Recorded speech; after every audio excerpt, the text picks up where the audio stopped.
Today I want to talk about negative mindset au mtazamo hasi. Ni kitu ambacho kimekuwa kinawapata watu wengi sana. Kuna ubaya mbaya sana kuhusiana na ubaya huu. Kwa sababu mara nyingi mtazamo hasi unapompiga mtu au unapompata mtu, when a negative mindset hits you, mara nyingi ni bila kujua. Yaani unakuwa hata hujui afu umeshaingia kwenye hilo behewa. Sawa? Sasa sikiliza. Kuna takwimu nilikuwa nazisoma hapa kidogo kuhusiana na negative mindset statistics. Sikiliza. Zaidi ya 80% ya fikra tunazopata kila siku ni hasi. Na nyingi huwa tunaendelea kuzirudia sisi wenyewe bila kujua. Huu ni utafiti kutoka chuo kikuu cha Stanford uliofanywa na mtaalam Dr. Joe Dispenza. Dr. Joe Dispenza na kitabu chake kimoja, mashallah, jamaa yuko vizuri. Afu utafiti mwingine ambayo statistic nyingine au takwimu nyingine inasema hivi, mtu mmoja hujiambia maneno ya kujidhalilisha zaidi ya mara 12,000 kwa siku bila kutambua. Mimi maskini, mimi siwezi, mimi sijatokea familia, mimi sijui nini. Yaani wote tunajiambia maneno ya kujidhalilisha zaidi ya mara 12,000 afu bila kujua, bila kutambua. Hii ilitokana na tafiti iliyofanywa na Harvard Health Publishing. Alafu takwimu ya mwisho, ziko 3, inasema watu wanaoishi na fikra hasi za mara kwa mara wana uwezekano wa asilimia zaidi ya 60 kupata msongo wa mawazo au stress, kushuka kwa hali ya maisha kiuchumi, na kuwa na mahusiano yasiyo imara.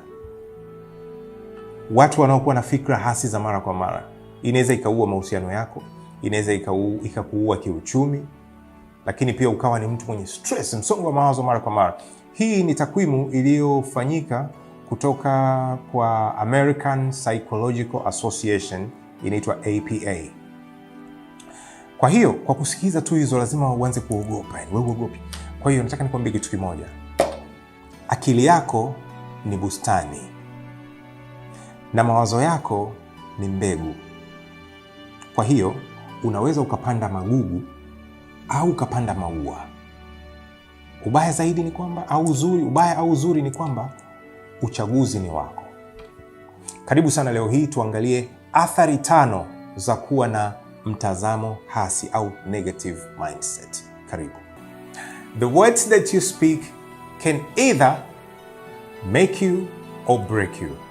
Kwamba maneno unayozungumza yanaweza kukujenga au kukubomoa. Swali kubwa, wewe unazungumza maneno gani? Sasa tuangalie athari 5 za mtu kuwa na mtazamo hasi. Nimekuandalia hii maalum sana. Yaani hii itazame sana tena na tena, irudie na pia share na watu wako na uambie waitazame sana sana sana sana. Namba 1. Maneno hasi unayojisemea mara zote huwa yanaenda kuwa maisha yako halisi. Maskini. Maneno hasi unayojisemea yanakwenda kuwa maisha yako halisi. Haya maneno ya kusema mimi siwezi mimi, au mimi maskini, au mimi sina bahati, au mimi sipendwi napouziwa, sijui nini. Niamini mimi, kila ukifanya hivyo ni kama unakuwa unauambia ubongo wako utafute ushahidi kuhusu hicho ulichokisema. Sikiza kwa makini. Unauambia ubongo wako utafute ushahidi kwamba boss kasema hawezi, boss ni maskini, boss. Kwa hiyo ubongo unakutafutia ushahidi, unakuletea huu hapa. Mwisho wa siku unaanza kuamini kile kitu kwa ndani kabisa. Kwa hiyo kuanzia unaanzia ndani kabisa, hata nani akwambie nini, kwa kuwa wewe mwenyewe ulishasema huwezi. Ndio maana wanawakataza watu, nikwambia fanya kitu fulani usiseme siwezi. Yaani cheki kwanza, kwani mimi siwezi. Uwezi nini? Unaanzaje kusema uwezi na hujajaribu kitu hicho? Kwa hiyo usijivunje mwenyewe, usijiharibie wewe mwenyewe. Sawa? Kumbuka ubongo wetu sisi ni mtiifu sana. Kwa sababu huwa unafanya kile ambacho sisi tunakiproject, kile sisi tunachokisema. Ukisema huwezi, unakutengeneza unakuwa huwezi. There's a quote that says, either you say you can or you can't, you're right. Yaani ukisema kama unaweza au huwezi, uko sawa. Utakuwa huwezi kwa sababu unasema huwezi, na ukisema unaweza utakuwa unaweza na utaweza. Sawa sawa. Kwa hiyo chukua hilo kwamba maneno hasi tunayojisemea mara nyingi yanaishia kuwa maisha yetu halisi. So jiepushe na hilo. Point ya pili, mtazamo hasi huzima ubunifu na uthubutu. Unafikiri ubunifu gani utatokea? Mara zote wanasema Ubunifu au creativity mara nyingi inatokea kwenye akili ambayo imetulia, akili salama, akili ambayo inaona possibilities, akili ambayo inaona uwezekano wa vitu. Lakini kama tayari umeanza kuwa unaona kwamba huoni possibilities, hauoni kuna mwanga, hauoni nini, na una wenge, kumbuka ndio chanzo cha stress, mahusiano yako yakaenda vibaya, maisha yako pia kiuchumi yataenda vibaya kwa sababu ya the way unavyo process kichwani mwako. Akili yako haijatulia, hauwezi kupata fikra za kibunifu hata siku moja. Hata kwa jambo ambalo ulikuwa unalijua vizuri zamani, likija utaona pia ile jambo linaloonekana linanipotezea, linanivuruga, tunazidi kulichanganya. Yaani unaona kama kila kitu kinakuvuruga. Kwa hiyo hata kama fursa nzuri itatokea, kitakachotokea kwako wewe utaona kama ni hatari. Hii hapana, hii tusijaribu wazee. Watu washapoteza sana hela kwenye vitu kama hivi. Tusijaribu. Unaona fursa nzuri imekuja, wewe unaona hatari. Kwa sababu ya namna ambavyo unafikiria. Sawa sawa. Kwa unakuwa muoga, huwezi kujaribu kitu chochote kipya. Hata mtu akileta wazo jipya, wewe unaweza kuwa mtu wa kwanza kumkatisha tamaa na asiseme, asikwambie, utaki kabisa kumsikiliza kwa sababu unaona tu huyu anataka kunipotezea au unataka kuniingiza sehemu ambayo sio. Okay, point ya 3.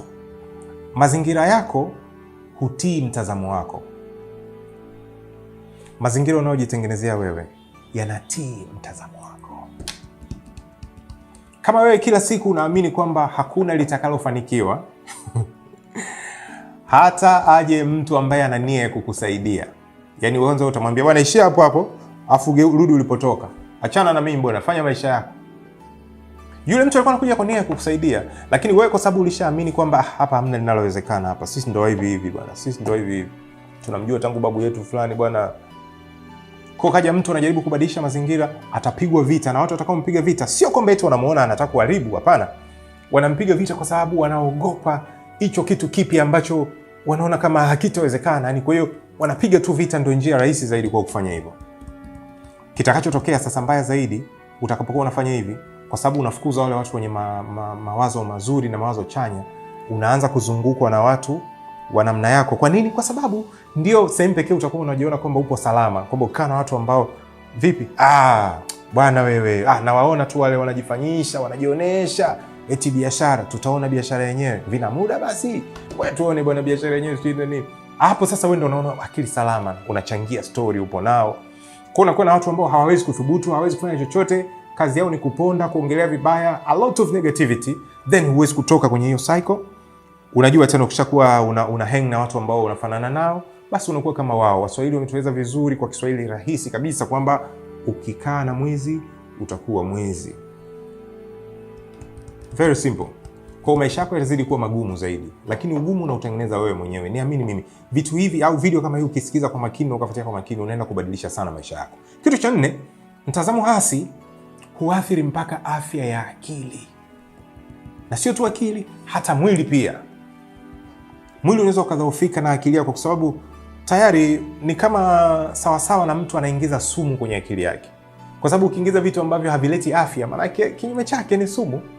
Sumu si lazima iwe ya kunywa inakuua kwamba hivi, lakini no, sometimes even the type of thoughts, aina ya mawazo unayoingiza kichwani mwako ni mawazo sumu inaingia kichwani mwako. Kwa hiyo unaathiri akili yako, afya yako ya akili. Utakuwa mtu mwenye msongo wa mawazo mara kwa mara, mtu stress, na vitu vidogo vitakukasirisha. Unajua safari moja huanzisha nyingine. Utagombana na watu kila wakati, watakao kuja watu wenye mawazo mazuri, wewe utaona ni maadui tu, utaona hawana jambo lolote. Na vitu kama hivi vikipile up vizuri, chanzo kikubwa sana pressure. Sasa ona, achana na afya ya akili, sasa unagusa mwili. Sasa pressure unaanza kuumwa, utaanza kukosa usingizi usiku, unakuwa ulali. Sometimes unashangaa upo tu macho, unakesha kila siku, unalala siku ya pili na hufanyi lolote la maana. Sio kuna watu wanalala siku ya pili lakini wanafanya vitu they're productive. Uchovu wa mara kwa mara, hauwezi kuwa unachoka kwa sababu mwili wako muda wote upo tu hai kufikiria vitu ambavyo nafikiri umeipata vizuri sana hiyo. Point yangu ya mwisho niliyokuandalia leo ni kwamba kuwa na mtazamo chanya ni chaguo, sio bahati. Kwa sababu unaweza kusema ngoja tusubiri bwana paka mtazamo chanya uje. Unakujaje? Ni chaguo, yani unachagua kwa makusudi kwamba nimechagua kutosikiliza hayo, nitakuwa nasikiliza haya. Nimechagua kupita njia hii, sipiti huko. Japo huko ndo wengi wanapita, washikaji zangu wote wa zamani, lakini sitaki huko, maana mimi nataka kupita huko. Kwa nini? Kwa sababu mtazamo chanya ni chaguo na sio bahati. Kwa lazima uwe mwepesi kuchagua. Na haya maisha tunaishi, baseline ni machaguo. Kila mtu yupo alipo kwa sababu ya aina ya machaguo aliyoyafanya wakati uliopita. Vile unavyochagua ndivyo inavyoendelea kuwa reality. Point ya kwanza kabisa nilisemaje? Inasema maneno hasi tunayojisemea yanakuwa maisha yako halisi. So the same way, machaguo yako unayotengeneza ndio yanatengeneza reality kwenye maisha yako, ndio uhalisia wako unakuwa wa namna hiyo. Kwa nini? Kwa sababu ya yale aina ya machaguo umesema. Topic nzuri sana hii. Mimi naitwa Ezden Jumanne. Kwa kile ambacho umejifunza niandikie chini kwenye comment section, na pia kile ambacho unaona kwamba kinafaa kuongezewa kwenye listi ya vitu hivi vizuri nilivyovizungumza, tafadhali pia niandikie kwenye comment section, kwa sababu mimi pia najifunza hapo na wale wengi wengine ambao wanapenda kujifunza wanafuatilia hapo. Kubwa zaidi, tazama mara kwa mara video hii. Huu ndio usia wangu na wito wangu kwako. Itazame mara kwa mara. Jiweke kuitazama mara kwa mara, utaona kitu fulani kinaanza kubadilika kwenye maisha yako taratibu. Sababu sometimes tunahitaji kuambiwa mara moja, mara mbili, mara tatu. Kwa nini? There's a quote that says the secret lies in repetition. Kwamba siri ipo kwenye marudio. So the more you repeat, the more it sticks. Another quote says results is the name of the game. Kwamba matokeo ndio jina la mchezo. The more you repeat, that's how you're going to get some results. Na matokeo ndio jina la mchezo. So please stick with it. Shukrani sana Noel nyuma ya kamera. Till next time, tunasema H1 teach one, bye bye.